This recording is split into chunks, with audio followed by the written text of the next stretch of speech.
Bonjour, donc avec cette vidéo, je voudrais attirer votre attention sur le changement d'effectif très notable qu'il y a sur les Français de l'étranger. En clair, d'après ma compréhension des chiffres, les Français votent avec leurs pieds. La crise économique extrêmement grave qui est actuellement à l'œuvre en France, provoquée par la crise politique et par la crise de la dette, fait que massivement les Français fuient à l'étranger. Je ne vois pas d'autre explication. On va voir ça dans les chiffres. Donc, il y a eu une réunion voilà, des Français de l'étranger qui a eu lieu, donc qui vient d'avoir eu lieu. Ça s'est terminé le 17 octobre 2025, donc il y a 2 jours. Il y a un certain nombre d'élus qui sont réunis pour cette occasion. Ont été évoquées les difficultés, etc. Alors, et là c'est intéressant, c'est ce qui a en fait éveillé mon attention. Nos communautés à l'étranger sont dynamiques, c'est ce que dit quelqu'un qui est représentant du truc là. Et ils expliquent 1 778 000, etc. sont inscrits au registre, sous-entendu, registre des Français de l'étranger. C'est le registre dans lequel vous allez vous inscrire au consulat si vous avez envie d'être enregistré. Ce qui se passe, c'est qu'en fait, il y a beaucoup de Français qui ne sont pas inscrits dans les consulats et qu'il y a à peu près, alors ça, c'est pas des chiffres qui sont très faciles à avoir, disons que c'est pas des chiffres très connus parce que comme les gens sont pas inscrits, ils sont pas inscrits, mais on estime à entre 2 et 3 millions de Français, des gens, et c'est important, on va le voir, qui sont expatriés sans qu'ils soient enregistrés localement. Donc, et l'inscription localement, elle n'est pas obligatoire. Donc, soit une augmentation de près de 10% par rapport à 2021. Alors, moi, ça m'a vraiment titillé. Je me suis dit, c'est bizarre. Pourquoi une augmentation à partir de 2021? Pourquoi pas à partir de 2020? Pourquoi pas à partir de 2019, juste avant la pandémie? Pourquoi pas 2024, juste avant l'année 2025, ou 2023, juste avant l'année 2024? Enfin, vous voyez un peu le truc. Pourquoi avoir choisi cette année-là? C'est quand même bizarre de calculer ça comme ça. Alors, on va voir que je pense qu'il y a une raison.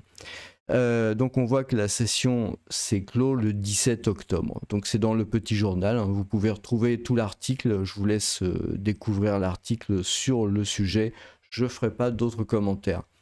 Mais voilà, ce que j'ai voulu savoir, parce que je voulais avoir le cœur net quand même, je me suis dit quand même, c'est bizarre, pourquoi prendre 2021 hein? Alors, j'ai demandé tout simplement à ChatGPT et donc il m'a dit voici un tableau qui résume les effectifs connus d'inscrits au registre des Français de l'étranger établis hors de France et les variations d'une année sur l'autre, year to year. Attention, les données sont incomplètes pour certaines années, l'inscription étant volontaire. En fait, c'est incomplète pour toutes les années, puisque l'inscription est volontaire, donc ça veut dire qu'elle n'est pas obligatoire. Et donc, nécessairement, il n'y a pas tous les chiffres. Cela dit, il y a toujours un certain nombre de Français qui partent en expatriation. Et vous avez, c'est l'histoire des sondages, vous avez toujours une proportion qui va s'inscrire et une autre proportion qui ne va pas s'inscrire. Donc, je dirais, ce qui est intéressant d'analyser dans ces chiffres-là, c'est pas tellement les chiffres exacts en eux-mêmes, mais c'est plutôt la dynamique. Et c'est la dynamique qui va vraiment être intéressante. Donc, les chiffres sont donnés en fait à partir de 2020. 2020, c'est ChatGPT qui a fait cette recherche et on voit à chaque fois, on a les références, vous voyez, viepublique.fr, viepublique.fr, etc. Donc à chaque fois, il y a la possibilité de vérifier ça. Diplomatie.org, voilà, vous avez toutes ces sources, donc c'est sourcé, c'est comparable, enfin c'est possible de comparer, etc. Et moi je pense que c'est vraiment la marque en fait que les Français fuient vraiment la France à cause de la crise terrible, de la crise de la dette publique. On sent bien que ça va exploser, on sent bien qu'il y a vraiment les problèmes sociaux qui s'accumulent, les problèmes sociétaux qui s'accumulent encore plus. On sent bien qu'il y a vraiment un très gros problème. On sent bien que aussi le poids des impôts va peser de plus en plus sur les actifs. Donc c'est vraiment catastrophique. Alors, on peut voir qu'en 2020, année de la pandémie, il y avait à peu près 1 700 000, je ne sais pas où il faut que j'arrête, 770 000 Français inscrits. Et puis on voit en 2021 qu'en fait il y a une baisse en 2021. Donc on se retrouve ici en 2021 avec un chiffre en baisse. Alors il n'a pas baissé autant que en 2022, c'est-à-dire que ce chiffre-là, il n'arrête pas de baisser en fait jusqu'en 2022. Vous voyez, il est là en gros un 1,7, un 8, pardon, un 6, un 6, et puis là ça remonte à partir de 2023. Hein, ça remonte à partir de 2023, mais finalement c'est pas vraiment énorme. Mais bon, ça remonte, et ça remonte vraiment pas mal en 2024. Hein, 2024, l'année de la dissolution. Hein. Alors évidemment, ça prend pas en compte toute l'année, hein, mais on comprend bien que la dissolution a eu lieu en plein milieu d'année, c'était au mois de juillet. Donc il y a eu toute la période en fait qui a suivi jusqu'à fin 2024, qui était une période complètement instable, où les entrepreneurs, enfin les gens comprennent que ça va vraiment poser des problèmes jusqu'en 2027. Donc la situation économique en France, elle va être terrible en fait jusqu'en 2027. Donc à partir de ce moment-là, et puis ils comprennent aussi que les impôts vont augmenter, les taxes vont augmenter, les amendes vont augmenter, tout va être bon pour récupérer de l'argent. Et donc à ce moment-là, il y a une augmentation très nette, très nette en fait des départs. Hein, parce qu'avant, finalement, voilà, la situation, elle était plutôt en baisse. Mais là, vraiment, il y a vraiment une explosion des départs vers l'étranger. Hein, ça, c'est vraiment quelque chose qui est assez impressionnant. Donc, pourquoi avoir pas pris 2022? Parce que 2022, finalement, on était en quelque sorte au creux de la vague. Hein, on était vraiment là au creux de la vague. Et à ce moment-là, ça change quand même pas mal de choses. Hein. Donc je sais pas, c'est un peu bizarre. Mais ce qu'il faut bien comprendre, c'est que parce que à chaque fois vous avez une augmentation, hein, là vous avez visible en gros, hein, vous avez 70 à 80 000 Français supplémentaires. Après, vous avez encore un certain nombre de Français. Donc, mais seulement ce qu'il faut bien voir, c'est que il y a quand même une désaffection pour la partie administrative. C'est-à-dire que les gens commencent à en avoir un peu marre de toute la partie administrative, de toutes ces paperasses à remplir. Donc, je pense qu'il y en a de moins en moins en fait qui vont s'inscrire dans les consulats, et de moins en moins qui trouvent un intérêt à aller s'inscrire au consulat. Parce que, je veux dire, voilà, c'est comme ça, la situation évolue. Autant avant, il y avait vraiment une volonté quelque part de s'en sentir proche des institutions françaises, autant je pense que c'est vraiment en train de diminuer. C'est-à-dire qu'au fur et à mesure, on voit que la puissance, surtout quand on va à l'étranger en fait, on voit que la puissance et la richesse de la France n'arrêtent pas de diminuer comparativement à d'autres pays. Donc finalement, ça incite pas nécessairement les gens à vraiment s'inscrire au consulat, surtout si c'est dans des pays proches. J'imagine les gens qui vont en Suisse par exemple, ou en Belgique, ou voilà, en Espagne, en Italie, ou au Royaume-Uni, ont peut-être pas le réflexe de s'inscrire rapidement dans ces organismes-là. Et donc, ça veut dire que vous avez vraiment beaucoup de Français qui partent à l'étranger, qui ne s'inscrivent pas. Et c'est pour ça qu'on voit ces chiffres qui sont toujours en croissance, en fait. Hein. Alors, je vais aborder le sujet des créateurs d'entreprises français à l'étranger, hein, les Français qui ont créé des activités. Mais tout d'abord, je voudrais montrer les chiffres de France Diplomatie, hein, qui sont quelque part les chiffres officiels. Donc vous avez ces chiffres officiels-là pour fin 2024. Évidemment, il n'y a pas encore ceux de 2025. On estime que le nombre de Français vivant à l'étranger, ceux qui ne sont pas inscrits, autour de 2,5 millions. Donc voilà, ça varie entre 2 et 3 millions, on va voir, c'est vraiment relativement variable. On voit que les 5 premiers pays d'accueil sont la Suisse. Il faut croire qu'il y a des Français qui adorent l'Appenzeller, le gruyère et le chocolat. Les États-Unis, bon là ils préfèrent Big Mac, le McDonald's. Le Royaume-Uni, là c'est pour fish and chips. La Belgique, bien évidemment les frites et la bière. Le Canada avec le sirop d'érable. Donc voilà. C'est vrai que j'avais fait un sondage. C'est vrai que quand je regarde les statistiques de la chaîne, en fait, quand je fais un sondage, je vois beaucoup de réponses pour l'Asie. Hein, pour l'Asie. Mais quand je regarde enfin, ce que me permet de voir YouTube, parce que mine de rien, on a quand même des statistiques qui sont très très très partielles hein, sur YouTube. Donc je vois bien qu'il y a des gens qui viennent de Suisse, des États-Unis, de UK, de la Belgique et du Canada. Je vois bien des gens qui viennent de tous ces pays-là quand même, malgré tout. Donc il faut me le dire dans les commentaires, hein, parce qu'à ce moment-là, je peux faire plus de sujets aussi sur ces pays-là. Je connais la Suisse, pas les États-Unis, je connais le Royaume-Uni et la Belgique, je connais pas le Canada. Mais bon, je peux toujours faire des sujets sur ces pays-là, hein, je veux dire, il n'y a pas de souci. Donc on voit que ces 5 pays en fait représentent 40% de la communauté française inscrite dans les registres. Hein. Donc c'est vraiment quelque chose de très important.